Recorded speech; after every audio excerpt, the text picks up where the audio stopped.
Yeah. All right. Cool.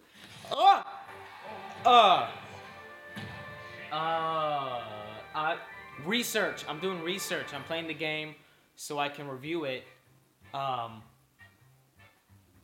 fair game. Smash Bros is a underrated game, right? This is the intro. I like how this show disappears for a year, and then an episode comes out all of a sudden, and everyone's all like, he's back! Nope. Not back. Just gonna come back for an episode and then disappear once again. Sorry. Guess that's how I do things. Slam Network Gaming 10 months ago. Can I suggest something like Super Adventure Island or Battletoads? Something SNESy, he says. I actually went to my local vintage game store and they didn't have Battletoads or Super Adventure Island, which is kind of crazy. You think that they would have it, but I do know one SNES game that I think you guys are really gonna enjoy. So, just for you, Slam, I'm gonna do something SNESy. So everybody else can fuck off. Go. Just get out of here. I swear to God, if this video has more than 1 view, I'm gonna get so angry because the only person who should be watching this is Slam. Story time. Way back when I was a little tyke, my first video game system was the glorious Super Nintendo Entertainment System. Boy, oh boy, what a beautiful piece of work. Well, not so beautiful now, cause it gets all yellow and crusty and all, what the fuck? But still, you can't beat those games. The SNES wasn't just an upgrade from the NES. It was a milestone, a whole new level. Hell, it created a whole new level and left a legacy that will forever be remembered. I know it sounds like I'm gushing right now, but it really is a legend. When video games were first introduced, I'm sure many people thought, nah, it's just a fad, this will die down. Back in the Atari and NES games, video games were just games. You just look at how many points you can get. It didn't really matter. But when the SNES hit the scenes, it proved that video games weren't just games. Video games were the new artistic medium and it was here to stay. Hey, how am I doing so far, Slam? This video SNESy enough for you? Games like Final Fantasy and Chrono Trigger were huge. There was so much to this game and there was a story with characters and everything. It wasn't just about jumping around getting coins anymore. Although still, we had a lot of that. Speaking of which, the 2 first games that I played was good old Super Mario World and the Addams Family. And today I'm going to be talking about the one that you probably don't know about. Welcome to Fair Game, the show where I review underrated and underappreciated video games. Been a long time since I said that. Feels good. Feels good.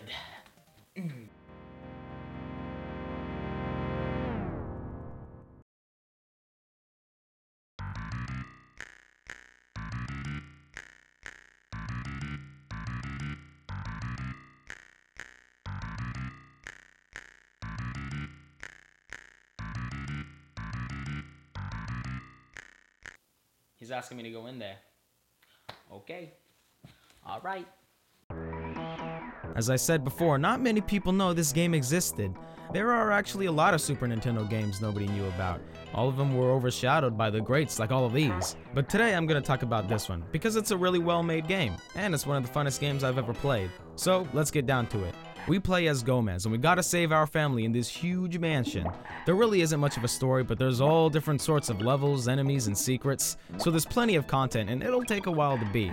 Really, you got your standard platformer. You jump on enemies and get to the end of the level. Except it's not your standard platformer. This game's really fucking hard. But there's a flying hat, a fencing sword, and these, balls.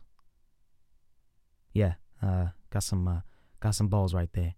And you got levels within levels to choose from. And at the end of some of these levels, there's even boss fights, and they give you health upgrades.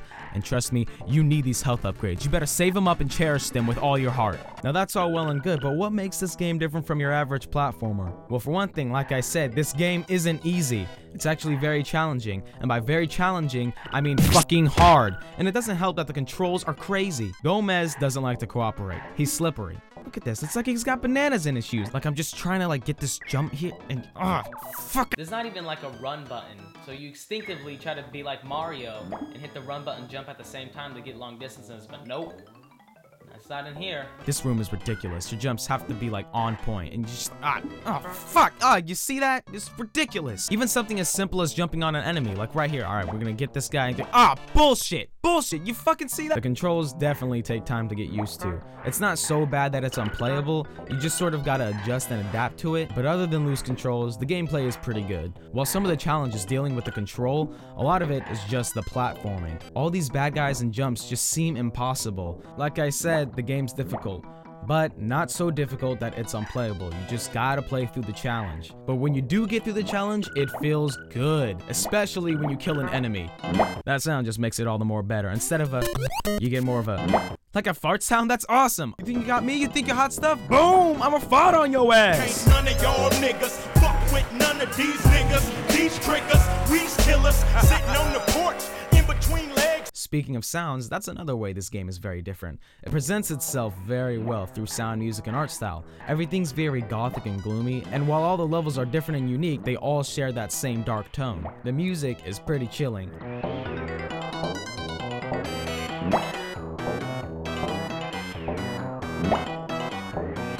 I mean, as a kid, that shit puts you in the mood for a kick-ass game.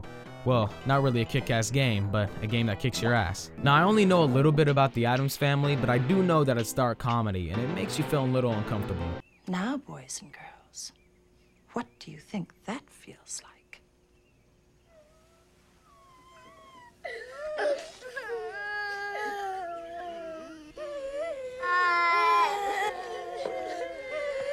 This game certainly does just that. Think of this game as one of those haunted house levels in Super Mario World, except there's no goalpost and getting back out to the happy part. The darkness just lingers. So overall, the game isn't bad, it's just really hard, you know, and like, I just can't get it. But the artwork and presentation is really nice, and it has a really unique look to it that I don't think any other SNES game has. So I would highly recommend playing this game. I think it's a good game to have all your buddies come around and play, and everyone's losing and getting frustrated. Well anyways, folks, thanks for watching, it's been awesome.